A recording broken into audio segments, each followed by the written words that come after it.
آج ہم پڑھیں گے فارسی کی 5ویں حکایت۔ تو اس کے اندر ہم دیکھتے ہیں کہ ایک سپاہی کے بیٹے کا واقعہ ہے کہ جو اغلمش ایک بادشاہ ہے، اس کے محل کے دروازے کے سامنے کھڑا ہے۔ تو اس کے بارے میں شیخ سعدی کیا کہتے ہیں جی، سرہنگ زادائی ایک سپاہی کے بیٹے کو را بردرے سرائے اغلمش، سرائے کہتے ہیں محل کو، اغلمش نام ہے بادشاہ کا، کہتا ہے کہ میں نے دیکھا سرائے اغلمش، اغلمش بادشاہ کے محل کے در کا مطلب ہوتا ہے دروازہ، بر کا مطلب ہوتا ہے پر، یعنی کہ دروازے پر میں نے دیکھا، دیدم کا مطلب ہوتا ہے میں نے دیکھا۔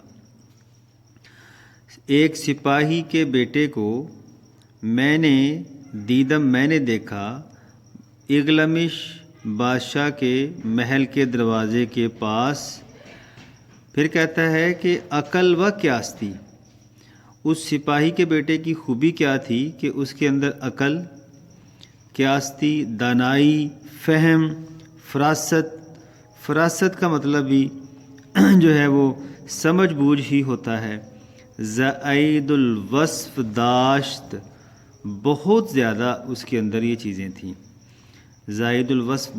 داشت کا مطلب ہوتا ہے رکھنا۔ ایک سپاہی کے بیٹے کو میں نے دیکھا اغلمش بادشاہ کے محل کے دروازے کے سامنے کہ اس کے اندر عقل، فراست،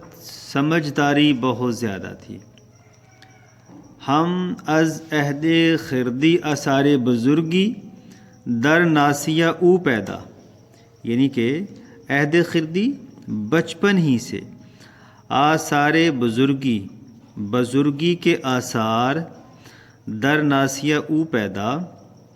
اس کی پیشانی پر پیدا ہو چکے تھے۔ پھر اپنی بات کی وضاحت وہ شعر میں کرتے ہیں، کہتے ہیں بلائی سرش زہوش مندی، بلائی سرش، سر اور شین لکھا ہوا ہے، تو شین کا مطلب ہوتا ہے اس کے سر کی چوٹی پر، اس کے سر پر ہوش مندی، می تافت چمک رہا تھا، ستارہ بلندی کا ستارہ، یعنی کہ بچپن ہی سے اس کی جو پیشانی ہے اس کے اوپر عقل مندی یا خوش قسمتی کا ستارہ جو تھا وہ چمک رہا تھا۔ پھر کہتے ہیں فی الجملہ، مختصر یہ کہ مقبول نظر سلطان احمد، وہ جو سپاہی کا بیٹا ہے وہ بادشاہ کا منظور نظر بن گیا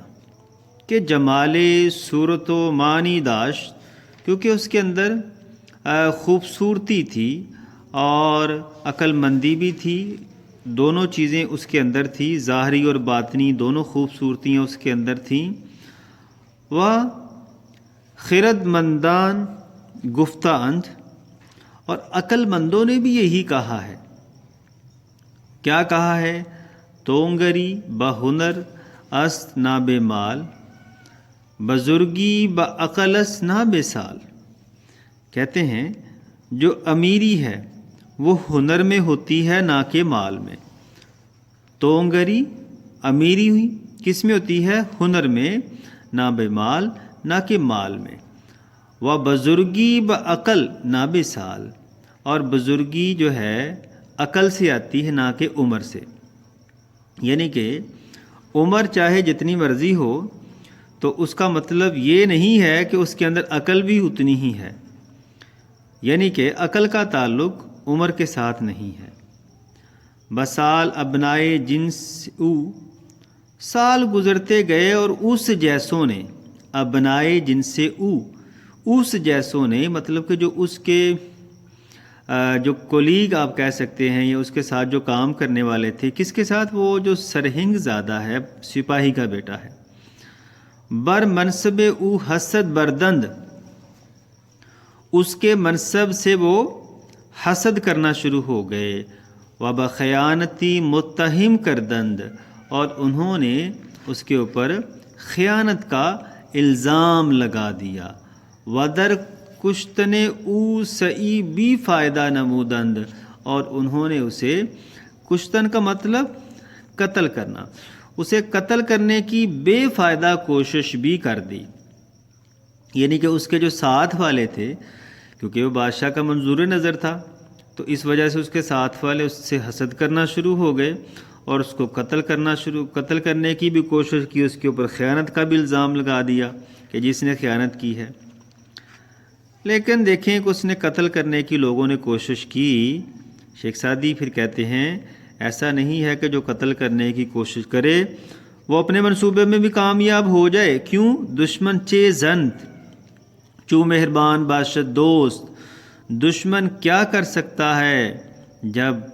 دوست مہربان ہو، مطلب جب خدا اللہ کسی کو بچانا چاہے تو دشمن کیا کر سکتا ہے۔ ملک پرسید، اب بادشاہ کے پاس جب معاملہ گیا تو بادشاہ نے پوچھا کہ موجب خصمی اینان در حق تو چیست، خصمی کہتے ہیں دشمن کو، کہ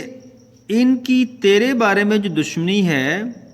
تو چیز کیا وجہ ہے، یہ کیوں ہے تیری ان سے دشمنی کیوں ہے؟ سوالیہ نشان۔ گفت،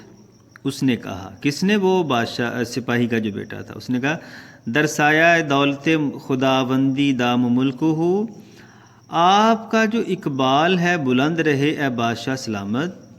ہم گنان را راضی کردم، میں نے سب کو خوش کیا، سب کو خوش، مگر حسود را کہ رادی نمی شود، لیکن جو حاسد ہیں وہ کبھی بھی مجھ سے خوش نہیں ہوں گے، الا بزوال نعمت من و اقبال دولت خداوند بعد، یہاں تک کہ میری جو پاس جو عہدہ ہے اس کو زوال آ جائے، خدا آپ کا ملک آباد رکھے۔ تو آگے دیکھیں، اپنی بات کی وضاحت اشعار میں کرتے ہیں شیخ سعدی، کہتے ہیں توانم آنکھ نیا دارم اندرون کسی، میں تو یہ کر سکتا ہوں، ان کے بادشاہ کا سپاہی کا بیٹا کہتا ہے میں تو یہ کر سکتا ہوں، نیا دارم اندرون کسی، کہ کسی کے بھی دل کو نہ دکھاؤں، حسود را چے کنم، لیکن میں حاسدوں کا کیا کروں، ز خود با رنج درست، وہ اپنے ہی ہاتھوں سے کیا ہیں کہ رنج میں مبتلا ہیں، یعنی کہ حاسد کیا کر سکتا ہے؟ ظاہر ہے کہ حاسد اپنے ہی غم میں مبتلا ہوتا ہے، اپنے ہی دل کو جلاتا رہتا ہے، تو وہ تو خود ہی اپنے ہی غم میں مبتلا ہے، اپنے ہی ہاتھوں سے۔ پھر کہتے ہیں شیخ سعدی بمیر تا برہی ای حسود مر جاؤ، کیونکہ حسد ایک ایسی شے ہے، ایک این رنجیس، ایک ایسا غم ہے، این حسود کا مطلب اے حاسدو، بمیر تا برہی مر جاؤ تاکہ نجات پاؤ، این حسود اے حاسدو کا این رنجیس، کیونکہ حسد ایک ایسا رنج ہے، ایک ایسا غم ہے کہ از مشقت از آن جز بمرگ نہ توان دست، کیونکہ مرنے کے سوا اس سے اگر دن کی روشنی میں چمگادڑ کی آنکھیں نہیں دیکھ سکتی، چشمہ آفتاب را چے گناہ، تو اس میں سورج کا کیا قصور ہے؟ راز خواہی کے ہزار چشم چنان، اگر سچ پوچھتے ہو تو اس جیسی ہزار آنکھوں کا کور اندر اندھا ہو جانا بہتر ہے آفتاب سیاہ، سورج کے سیاہ ہونے سے، مطلب حاسدوں کا مر جانا ہی بہتر ہے، جو نیک لوگ ہیں، جو اچھے لوگ ہیں، جن کے دل صاف ہیں، وہی رہیں دنیا میں تو بہتر ہے، کیونکہ حسد بہت بڑی بیماری ہے۔ جی عزیز طلباء، یہ آج ہم نے